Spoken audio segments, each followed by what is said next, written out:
Belum lama Kristiana dan Wu Chandra Senedi Wirya menghirup udara bebas, tetapi keduanya kembali dijebloskan ke dalam tahanan oleh Kejaksaan Negeri Kota Pasuruan. Selasa sore 11 Oktober 2022, keduanya ditahan setelah ditetapkan sebagai tersangka kasus dugaan korupsi proyek JLU atau Jalur Lingkar Utara.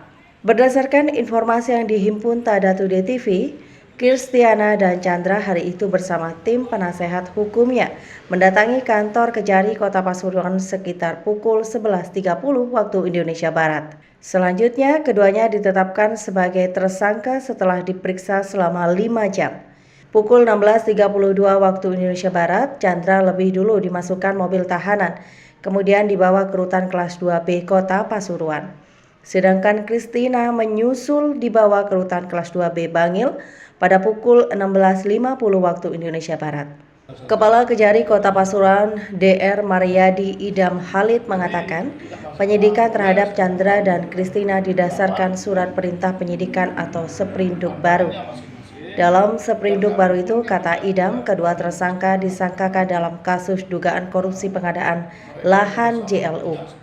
Menurut Idam, lahan milik Kristina di wilayah Gadingrejo seharusnya tidak masuk dalam daftar ganti rugi proyek JLU, lalu diduga dimasukkan oleh Camat Gadingrejo selaku PPATS dalam daftar tanah yang terima ganti rugi proyek JLU. Dalam kasus dugaan korupsi tersebut, Kejari Kota Pasuruan memperkirakan terjadi kerugian negara sebesar 118 juta.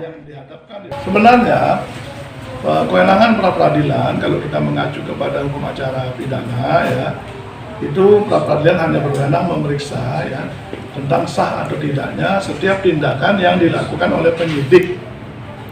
Nah, di waktu yang lalu ya, hakim pra peradilan berpendapat bahwa tindakan yang kami lakukan itu tidak sah, sehingga hakim memutuskan bahwa semua tindakan termasuk penetapan tersangka, ya, penerbitan surat perintah penyidikan itu dianggap tidak sesuai dengan aturan. Oleh karena itu, ya sebagai bentuk penghargaan terhadap putusan pra peradilan itu, kami melaksanakan semua putusan itu. Nah, kemudian ini kami terbitkan surat perintah penyidikan baru yang tentu saja ya masih terbuka ruang bagi penasihat hukum untuk melakukan upaya-upaya yang setelah disediakan oleh undang-undang. Sementara penetapan tersangka dan penahanan ini menuai protes pihak keluarga dan penasehat hukum kedua tersangka. Seorang kerabat Kristina sempat pingsan saat ikut hadir di Kejari Kota Pasuruan Selasa sore itu. Sedangkan Tania, adik Kristina, meneriakkan ketidakpuasannya tentang keputusan dari Kejari Kota Pasuruan. Ini juga ini matem.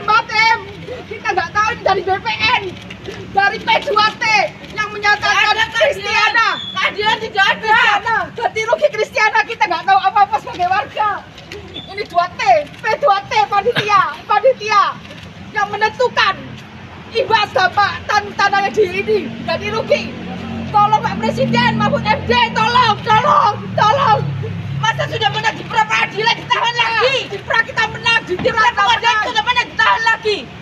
Ditahan mana keadilan? Yang mana keadilan Indonesia? Indonesia mana?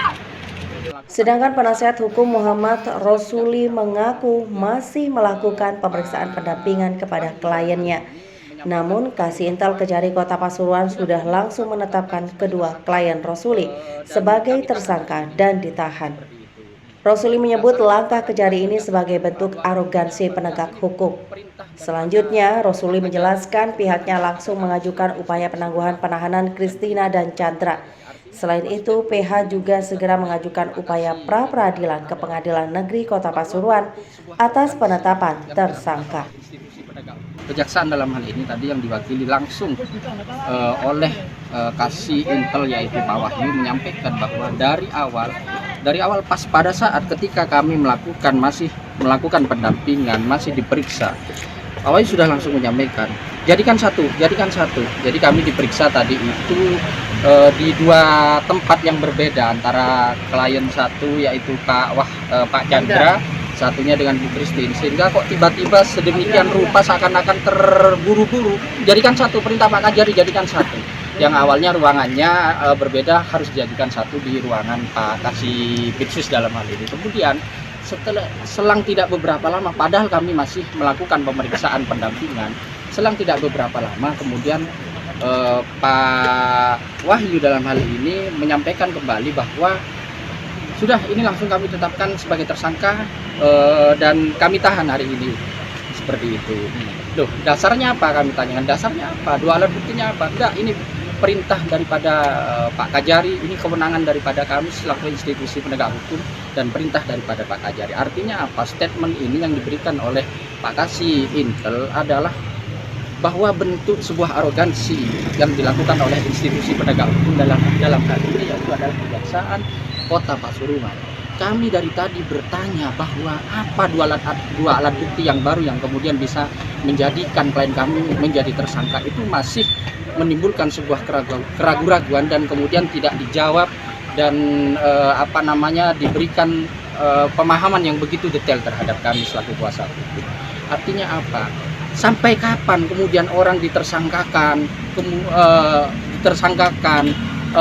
lagi-lagi kemudian upayanya harus pra-peradilan, nanti upayakan pra-peradilan, sampai kapan? Ini satu kali, sekarang ditahan lagi, kemudian pra-peradilan lagi, sampai kapan? Artinya apa? Tidak ada ukuran standarisasi dari SOP kejaksaan yang mengatur bahwa orang seenaknya sendiri bisa ditetapkan sebagai tersangka kemudian ditahan. Nanti dulu ya sudah, kalau kalian tidak terima pra-peradilan, sampai kapan? Tidak ada batasan yang kemudian mengatur soal itu. Artinya apa? Kembali lagi kepada etika dan moralitas penegak hukum itu sendiri. Laporan Muhammad Fikri Sauki, Tada Today TV, Pasuruan.